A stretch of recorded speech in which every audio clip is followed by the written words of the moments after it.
नमस्कार दोस्तों, India speaks daily के अंतर्राष्ट्रीय न्यूज बुलेटिन में आपका स्वागत है। मैं हूं आपके साथ रति अग्निहोत्री। अमेरिका में जैसे जैसे कोरोना वायरस संक्रमण कम होता जा रहा है, वैसे वैसे वहां की सरकार लोगों पर लगी पाबंदियां हटाती जा रही है।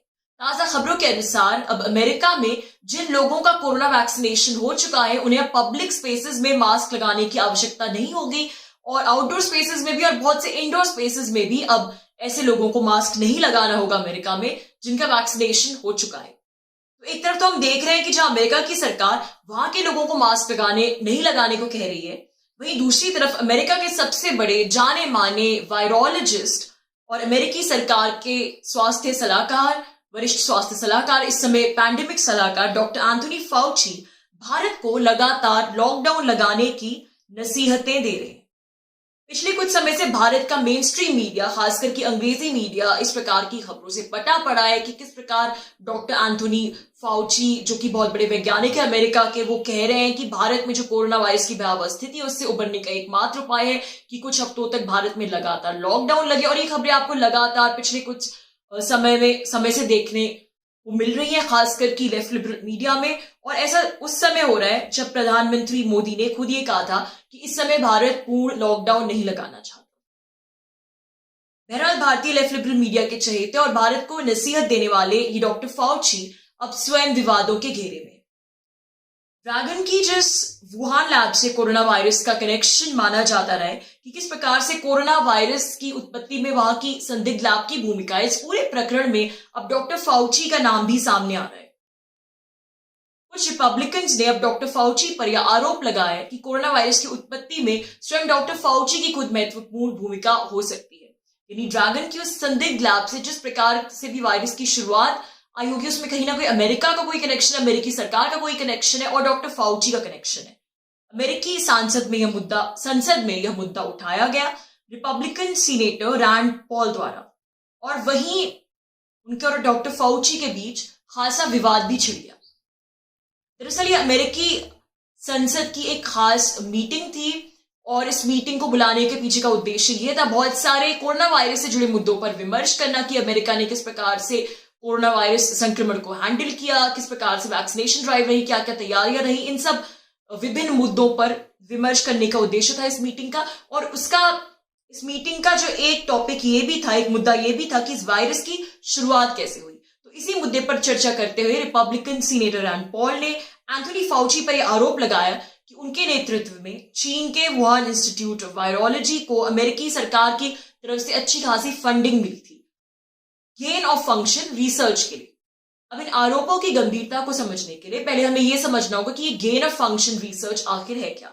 अगर सरल भाषा में समझे तो गेन ऑफ फंक्शन रिसर्च एक प्रकार की शोध प्रणाली है जिसमें मान लीजिए कि अगर कोई वायरस है तो उसके फंक्शंस को, वह कितना खतरनाक हो सकता है, किस प्रकार से वो विभिन्न कंडीशंस में म्यूटेट कर सकता है, उसकी सारी प्रॉपर्टीज को जानने के लिए उसे जेनेटिकली मॉडिफाई किया जाता है। यानी उसके बिहेवियर को समझने के लिए कि वो किस हद तक संक्रामक और घातक हो सकता है, जेनेटिक मॉडिफिकेशन के द्वारा उसके और भी ज्यादा खतरनाक, कहीं ज्यादा इंफेक्शियस वेरिएंट्स तैयार किए जाते हैं।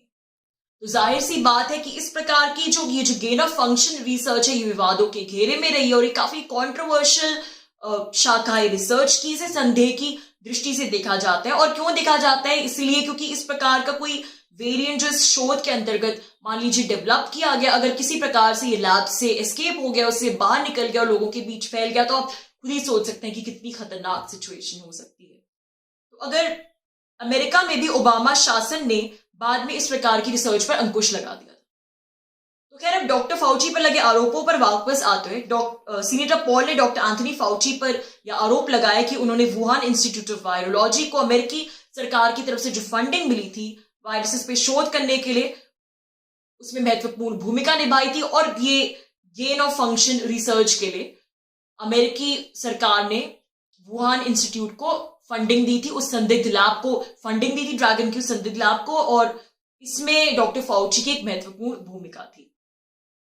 और उस समय की सरकार की जो नजदीकी थी ड्रैगन के साथ, उसको लेकर इस बात को, इस पूरे प्रकरण को, फंडिंग के मामले को दबा दिया गया। उस मामले की जांच पड़ताल नहीं हुई। ये आरोप लगाए अमेरिका के रिपब्लिकन सीनेटर रैंड पॉल ने। अब इन आरोपों में कितनी सच्चाई है ये जानते हैं, इस पर आते हैं। तो ये बात तो सच है कि 2014 में अमेरिकी सरकार ने एक प्रकार से वुहान इंस्टीट्यूट ऑफ वायरोलॉजी में रिसर्च की फंडिंग तो की थी। अमेरिका के नेशनल इंस्टीट्यूट ऑफ हेल्थ ने दरअसल इको हेल्थ अलायंस नाम की एक नॉन प्रॉफिट ऑर्गेनाइजेशन, जो कि New York based non profit organisation था, उसको वायरस से जुड़ी आपदाओं पर रिसर्च करने के लिए फंडिंग दी थी ताकि आने वाले समय में आपदाओं से उबरा जा सके। इस प्रकार की उसे फंडिंग दी थी ताकि वो उन पर रिसर्च कर सके।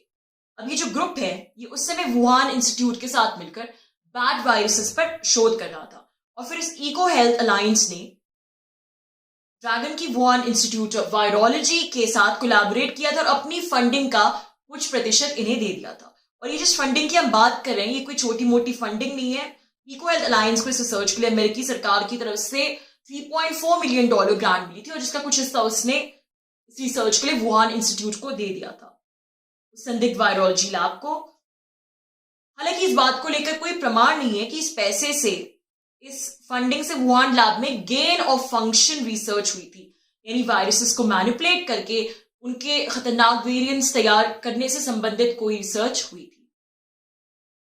आपकी जानकारी के लिए बता दें कि ओबामा सरकार ने गेन ऑफ फंक्शन रिसर्च पर प्रतिबंध लगा दिया था, लेकिन फिर डॉक्टर एंथोनी फाउची ने ही अमेरिकी सरकार को कन्विंस किया कि इस प्रतिबंध को हटा दिया जाए। और ये जो इस प्रकार की रिसर्च है, जो गेन ऑफ फंक्शन रिसर्च प्रणाली है, डॉक्टर एंथोनी फाउची इस रिसर्च प्रणाली को तर्कसंगत ठहराते हैं, यानी इसके एक एडवोकेट रहे हैं।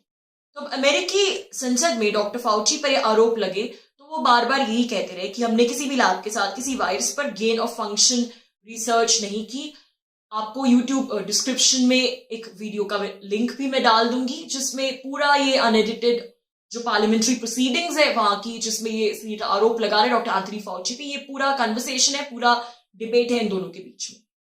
यह एक बेहद महत्वपूर्ण बात याद रखने लायक ये है कि कोरोना वायरस के संदर्भ में डॉक्टर एंथोनी फाउची बार बार इस बात पर आवश्यकता से ज्यादा बल देते आए हैं कि एक प्रकृति से निकला वायरस है, मैनमेड वायरस नहीं है। जब पिछले वर्ष डोनाल्ड ट्रंप सरकार कोरोना वायरस का ड्रैगन की संदिग्ध लैब से कनेक्शन बता रही थी, इस विषय पर बहुत कुछ बोल रही थी, बहुत सारे समाचार आए, तो उस समय भी डॉक्टर एंथोनी फाउची लगातार यही कह रहे थे कि ये एक नेचुरल वायरस है, मैनमेड वायरस नहीं है। इन सभी बातों को लेकर डॉक्टर फाउची और डोनाल्ड ट्रंप में खासा मतभेद भी थे, तनाव भी था। मीडिया में इस प्रकार की बातें भी खूब सर्कुलेट होती थी कि किस प्रकार से डोनाल्ड ट्रंप, इतने बड़े वैज्ञानिक, इतने जाने माने वायरोलॉजिस्ट की बातों को नहीं मान रहे कोरोना वायरस पैंडेमिक के संदर्भ में।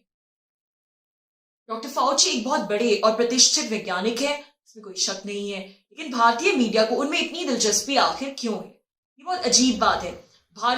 भारत में इतने बड़े बड़े जाने माने प्रतिष्ठित वैज्ञानिक है, भारतीय मीडिया उस प्रकार से उन्हें कोट नहीं करता, उनके इंटरव्यूज नहीं प्रकाशित करता जिस प्रकार से डॉक्टर एंथोनी फाउची को मीडिया कवरेज दे रहा है भारतीय मीडिया, और लगातार दे रहा है। जैसे मैंने बुलेटिन की शुरुआत में कहा था, कुछ दिन पहले खास करके अंग्रेजी मीडिया में इस प्रकार की खूब न्यूज मिलेगी कि भारत में जो कोरोना संक्रमण फैल रहा है तेजी से, उसे रोकने के लिए क्या क्या करना चाहिए। इसलिए डॉक्टर एंथोनी फाउची ने ये कहा, डॉक्टर एंथोनी फाउची ने वो कहा, कि उस प्रकार की उन्हें तवज्जो दी जा रही है डॉक्टर एंथोनी फाउची को, और इन बातों को विशेषकर उस समय में ज्यादा हाईलाइट किया जा रहा था, खास करके उनकी लॉकडाउन वाली बात को, कि भारत को कुछ महीनों के लिए पूरे देश में लॉकडाउन लगा देना चाहिए। जब देश के प्रधानमंत्री ने कुछ दिन पहले नेशनल टेलीविजन पर आकर कहा था कि भारत को इस प्रकार, भारत अब की बार पूरा लॉकडाउन लगाने के पक्ष में नहीं है।